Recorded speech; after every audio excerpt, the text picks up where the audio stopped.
ரொம்ப நாளாக சில ஆசைகள் நிறைவேறணும்னு நினச்சின்னு இருக்கேன். ரொம்ப வருஷமாக வேண்டின்னு இருக்கேன். ஏன் சில குழந்தைகளுக்கு கல்யாணம் ஆகணும்னு பெத்தவா நினச்சின்னு இருப்பா.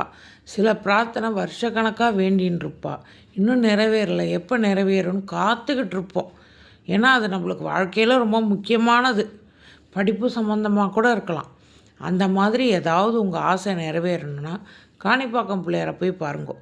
ஏன்னா காணிப்பாக்கம் பிள்ளையாரை போய் பார்த்தோம் நிறைய பேர் நிறைய விஷயம் சக்ஸஸ் ஆகிருக்கு அவளுக்கு. ஏன்னா அவ்வளோ இதுவாக வேண்டின்னு இருக்கா. சில பேருக்கு 3 மாதத்தில் போய் பாருங்க உங்களுக்கு நடக்கும் அப்படின்னு சொல்லியிருக்கேன். போய் பார்த்துட்டு திருப்பி ஒரு 3 மாதத்தில் போய் பார்த்துருக்கா, நடந்திருக்கு. சில பேர்லாம் 1 வருஷத்துக்கு தொடர்ந்து போயிருக்கா.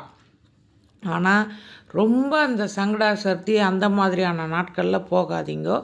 சாதாரண நாட்களில் போங்க. அதுவே கூட்டமாக தான் இருக்கும். சாதாரண நாளில் பார்க்க போங்க. நம்ம திருச்செந்தூர் முருகர் அவரையும் அந்த மாதிரி வேண்டுதல் வச்சு போய் பாருங்கோ. உங்கள் ஆசை எல்லாம் கண்டிப்பாக நிறைவேறும். நம்ம கர்ம வினை தான்ப்பா நம்மளுக்கு எதையுமே சட்டுன்னு நடக்க விடாது. அதனால் கர்ம வினை இருக்கும். அதனால் ஏன் இன்னும் நடக்கலேன்னு வருத்தப்படாதீங்கோ. நீங்கள் போய் சுவாமியை பிரார்த்தனை பண்ண உங்களுக்கு அவர் ஒரு வழி காட்டுவார்.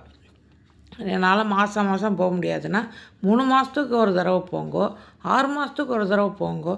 உங்கள் பிரார்த்தனை நிறைவேறினதுக்கு அப்புறமும் அவரை கைவிட்டுடாதீங்க. அவரை போய் பாருங்கோ. ஏன்னா அவ்வளோ நல்லது நடக்கும், அவ்வளோ பவர்ஃபுல். இது உண்மையாக நடந்திருக்கு. இப்போது இந்த கலியுகத்தில் நடந்துட்டுருக்கு.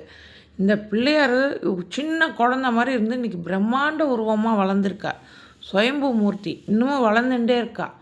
அங்கே அந்த கவசம் சாத்தினதெல்லாம் அங்கே வச்சுருப்பா. அதெல்லாம் பார்த்துட்டு வாங்க காணிப்பாக்கம் பிள்ளையாருது. அதே மாதிரி திருச்செந்தூர் முருகரை பற்றி சொல்லவே வேண்டாம். முக்கால்வாசி பேருக்கு அவரை பற்றி தெரியும்.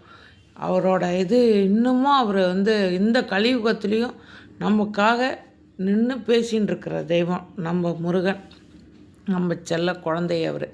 அதனால் போய் பாருங்கோ. யாருக்கு இன்னொரு விஷயம் சொல்கிறேன். பிள்ளையாருக்கு வியாழக்கிழமை தேங்காய் ஒன்று எடுத்துக்குங்கோ. உங்கள் ஆற்றுல இருக்கிற மனுஷா எல்லாரையும் அதை அவரே தேங்காய் மேலே படணும். அதை தொட சொல்லுங்கோ. எடுத்துட்டு உங்கள் ஆற்று பக்கத்தில் இருக்கிற கோயிலுக்கு போயிடுங்க. கோயிலை 3 தடவை அந்த தேங்காய் வச்சுட்டு சுற்றிட்டு வாங்க. அங்கே பிள்ளையாருக்கு உங்களால் முடிஞ்சது 10 20 என்னவோ அங்கே தீபாரதனை காட்டும்போது தட்டில் போடுங்க.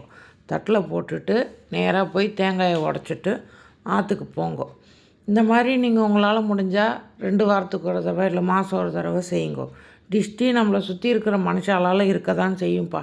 அதனால் டிஷ்டி கழியும். உங்களுக்கு டிஷ்டி அண்டாது. இதை முக்கியமாக செய்யுங்க.